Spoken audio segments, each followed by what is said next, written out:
امام حسین ابن علی رضی اللہ تعالیٰ خیمے میں تھے. اب دیکھا کہ امام قاسم جا چکے تو رسول کریم صلی اللہ تعالیٰ علیہ وسلم کے خاندان کا وہ ہونہار شہزادہ اللہ فاطمہ کے گھر میں، ظاہر سی بات ہے شباہت رسول اللہ کی کیسے نہیں آئے گی. امام حسین کے بیٹے امام علی اکبر، جن کے متعلق پورا مدینہ کہتا تھا، جو صحابہ نے رسول کو دیکھا تھا، علی اکبر کی شباہت، چہرہ پورا رسول پاک سے ملتا جلتا تھا. جو دیکھتا تھا علی اکبر کو کہتا تھا ہذا شبہ رسول اللہ، یہ رسول اللہ کا عکس لے کر کے آیا ہے. وہ حضور پاک صلی اللہ علیہ وسلم کے شبیہ تھے، خلقاً و خلقاً و منطقاً. کہا گیا ہے اخلاق میں بھی، سیرت میں بھی اور گفتگو کرنے میں بھی. علی اکبر کی عمر اس وقت 18 سال کی تھی. 18 سال کی عمر کے بچے، ذرا توجہ دو. 18 سال کی عمر میں تم تو یہ سوچتے ہو کہ ہماری عیاشی کے دن ہیں، ہمارے گل کھلانے کے دن ہیں. آج ہم گناہوں کے اڈوں پر جا کر اپنی عمر کو اس طرح پر بات کرتے ہیں. 18 سال کے بچوں، جاؤ علی اکبر کے دروازے پر پوچھو کیا ان کی جوانی نہیں تھی؟ کیا ان کی خواہشات نہیں ہوں گی؟ کیا ان کے گھر میں کوئی کھیلنے کودنے کی چیزیں نہیں ہونی چاہیے تھیں؟ آج تم اپنے والدین سے ضد کر کے اپنی تمام خواہشات پوری کروا لیتے ہو. علی اکبر نے زندگی بھر میں کون سی ایسی ضد کی؟ ایک ہی ضد کیا. خیمہ حسین میں آئے، کہا بابا جان اب مجھے اجازت دے. امام حسین نے کہا بیٹا میں تجھے کیسے اجازت دوں، تو مت جا. سارے لوگوں کو امام حسین خود ہی اجازت دے رہے تھے.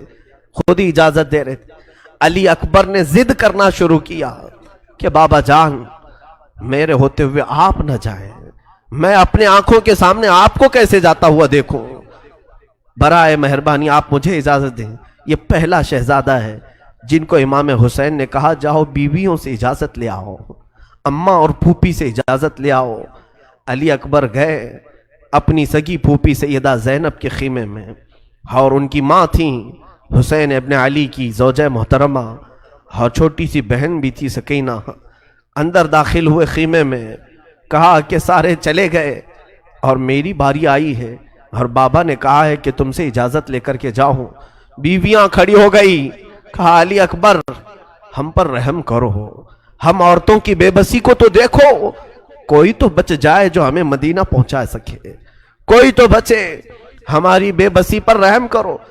تو ساری عورتیں گھر گئیں. تو علی اکبر نے ساری عورتوں کو اللہ حافظ کہا اور کہا شاید میری زندگی میں آپ سے اجازت نہ مل سکے، میں رسول کریم صلی اللہ تعالیٰ علیہ وسلم کو حوض کوثر پر دیکھ رہا ہوں، میرے آقا میرے انتظار میں ہے. جب یہاں فرات بند ہو چکا ہے تو جینے کا کیا مطلب؟ کیا حوض کوثر بھی نہ پیوں؟ تو ان کی ماں نے کہا علی اکبر اللہ حافظ جاؤ. علی اکبر چلے گئے. امام علی مقام نے خود ان کو اپنے ہاتھوں سے گھوڑے پر بٹھایا، ان کے کمر پر پٹا باندھا، امامہ پہنایا، تلوار ہاتھ میں دی، کہا جاؤ بیٹا چلے جاؤ.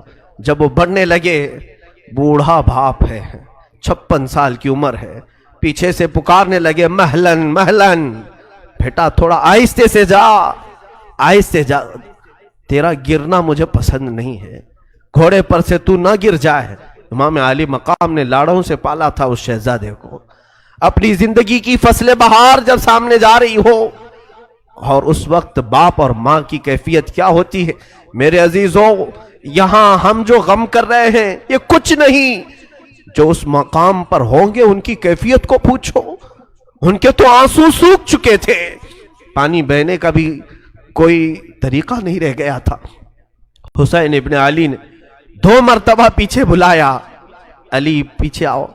وہ واپس آتے تو ایک ہی بات امام حسین کہتے کہ بیٹا تم ظالموں میں گھر جانا تو صبر کا دامن مت چھوڑنا، کوئی جملہ تمہارے زبان سے غلط نہ نکلنے پائے.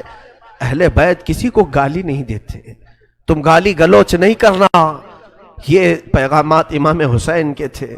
علی اکبر نے سر جھکایا اور اپنے بابا کی اجازت لے کر کے یہ شہزادہ چلا. اللہ اللہ یہ آواز دیتے رہے. کوفہ کے وہ شریک لوگوں میں سے، یزیدی لشکریوں میں سے لوگ کہتے ہیں پہلی مرتبہ جب علی اکبر نمودار ہوئے ان کی پیشانی پر اتنا نور تھا کہ ہم دیکھ کر کے دنگ رہ گئے. اتنا حسین و جمیل چہرہ ہم نے کبھی زندگی میں دیکھا ہی نہیں تھا.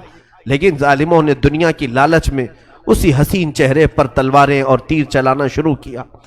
علی اکبر اتنی دیر تک لڑتے رہے، بلکہ روایات یہ بتاتی ہیں کربلا کے میدان میں امام حسین کے بعد سب سے زیادہ وقت تک اگر کسی نے مقابلہ کیا ہے تو ان کے بیٹے علی اکبر نے مقابلہ کیا ہے. سیدنا علی اکبر اتنی دیر تک لڑتے رہے. ادھر ان کی ماں حسین ابن علی کی زوجہ حضور پاک صلی اللہ تعالی علیہ وسلم کے خاندان کی بہو ہیں، اپنے گھر میں اندر بیٹھی اور ان کے پاس ایک جبہ تھا.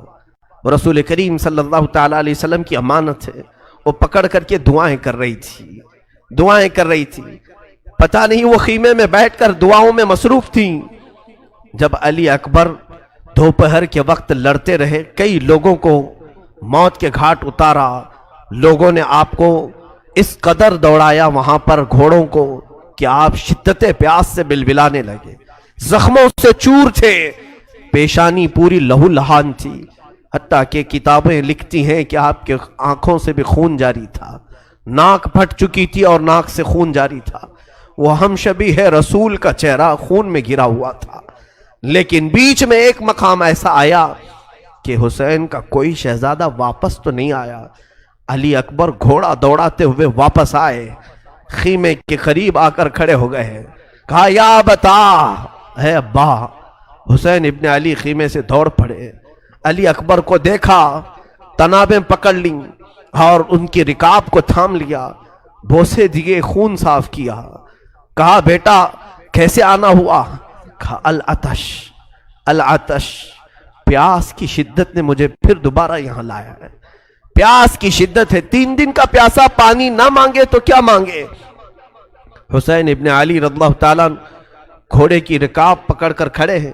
اسی اسنا میں بی بی زینب نے شہر بانو کو دیکھا کہ یہ دعاؤں میں مصروف ہے. پوچھا بی بی کیا دعا کر رہی ہو؟ کہا رسول اللہ کا جبہ ہے، میں نے سنا ہے اس کو پکڑ کر دعا کریں تو کبھی رد نہیں ہوتی. میں نے اللہ کی بارگاہ میں یہ دعا کی ہے، اے مالک و مولا، تو نے یوسف کو یعقوب کے پاس لوٹایا تھا برسوں بعد، ایک بار میرے علی اکبر کو میری طرف ایک بار لوٹا دے. زینب نے کہا بی بی تیری دعا قبول ہوئی، جا دیکھ خیمے کے باہر تیرا جوان بیٹا علی اکبر کھڑا ہے. بی بی باہر آئی، دیکھ کر فرط محبت سے چیخ پڑی، اے مولا تو کتنی جلدی دعائیں سنتا ہے، اے بار الہ تو کتنی جلدی دعائیں سنتا ہے. علی اکبر واپس خیمے کے پاس آئے، ماں کو پکارا اور کہا مجھے پیاس ستا رہی ہے. حضرت بی بی شہر بانو کہتی ہیں اندر دوڑتی گئی. پورے کربلا میں دردناک منظر ہے. کہتی ہیں جو مشکیزہ تھا اٹھا کر بار بار جھٹکتی تھیں، ایک بوند تو پانی مل جائے. وہ سوکھے مشکیزے کو جھٹکتی رہ گئی، ایک بوند بھی پانی اس سے نہ نکلا. پھر رکھتی تھیں. منظر وہی یاد آتا ہے. ایک بار بی بی ہاجرہ اپنے بیٹے اسماعیل کے لیے دوڑ لگائی تھیں صفا اور مروہ کے بیچ. یہاں حسین کی زوجہ 6 سے 7 مرتبہ مشکیزہ اٹھاتی تھی، جھٹکتی تھی، پھر رکھتی تھی، پھر اطمینان نہیں ہوتا، پھر اٹھاتی، جھٹکتی، شاید کچھ پانی نکل جائے. جب کچھ پانی نہ نکلا تو امام حسین نے اپنی انگلی، شہادت کی انگلی علی اکبر کے منہ میں دی. کہا جب میں بچپن میں پیاسا ہوتا میرے آقا مجھے اسی طرح سے اپنی زبان دیتے تھے اور انگلی اپنے منہ میں رکھتے تھے. بیٹا تو میری انگلی چوس لے، تیری پیاس ختم ہو جائے گی. جوان علی اکبر نے مولا حسین کی انگشت مبارکہ کو چوما اور اس کے بعد پھر واپس پلٹ گئے. یہ حسین کے بیٹے کا آخری دیدار تھا، وہ آخری سلام تھا. بیویاں رخصت کر گئیں اور اس کے بعد یہ علی کا لال، یہ شہزادہ حسین لڑتے ہوئے بھڑ گیا. اب انہوں نے دیکھا کہ موت میری بہت قریب ہے. یزیدیوں کو للکارتے ہوئے ان کے صفوں میں گھس گئے. صفیں درہم برہم ہوئیں، لیکن جیسی ہی صفوں میں اندر داخل ہوئے عمرو بن سعد نے گھیرا لگایا اور کئی لوگوں کو گھیر کر کے حملہ کرنے کا حکم دیا. علی اکبر کو گھوڑے سے اتارا گیا اور ان کے جسم کے ساتھ مسلح کیا گیا. امام علی اکبر کی ناک کو کاٹا گیا، ان کے کان کو کاٹا گیا، ان کے ہونٹ کاٹے گئے، ان کی انگلیاں الگ کی گئیں، حسین کے شہزادے کے ٹکڑے ٹکڑے ہو گئے۔ لیکن میرے عزیزو، 1000 ٹکڑے ہو جائے، قرآن پھر بھی گواہی دیتا ہے، خبردار انہیں مردہ نہ کہنا، اللہ کی راہ میں مارے گئے ہیں، وہ زندہ ہیں۔ علی اکبر کو اٹھا کر میدان کربلا میں جیسی پھینکا گیا، حسین ابن علی دوڑتے ہوئے آ رہے تھے اور اپنے جبے کو سنبھالتے ہوئے کہ ہائے میرا علی، ہائے میرا علی اکبر۔ لیکن اسی اسنا میں روایت یہ بتاتی ہے گھوڑوں کا ایک جھنڈ آیا جو امام حسین کے سامنے سے گزرتے ہوئے ان کے جوان بیٹے کی لاش کو رونتے ہوئے چلے گئے، یہاں تک کہ لاش اٹھانے تک نہیں دیا۔ علی اکبر کی لاش کو گھوڑوں نے رون دیا۔ حسین ابن علی واپس چلے آئے، خیمے میں چلے آئے، اور اس کے بعد یہ بے کسی ایسی تھی کہ درد سنائیں تو کس کو سنائیں۔ آپ نے پکار کر کے کہا حل من ناصر ینصرنا، ہے کوئی مدد کرنے والا جو ہماری مدد کے لیے آئے گا؟ کوفہ میں سے کوئی آنے والا نہیں تھا۔ آپ نے پکار کر کے لوگوں سے کہا کیا میرے گھر کی بے بسی تم سے نہیں دیکھی جاتی؟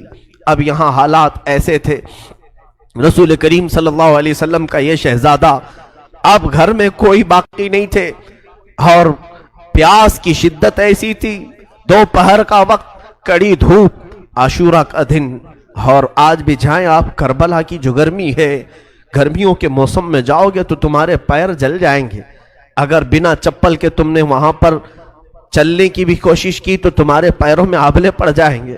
ان شہزادوں کے پیروں سے چپلیں تک چھین لی گئی تھی، گرم ریت پر انہیں دوڑایا گیا تھا۔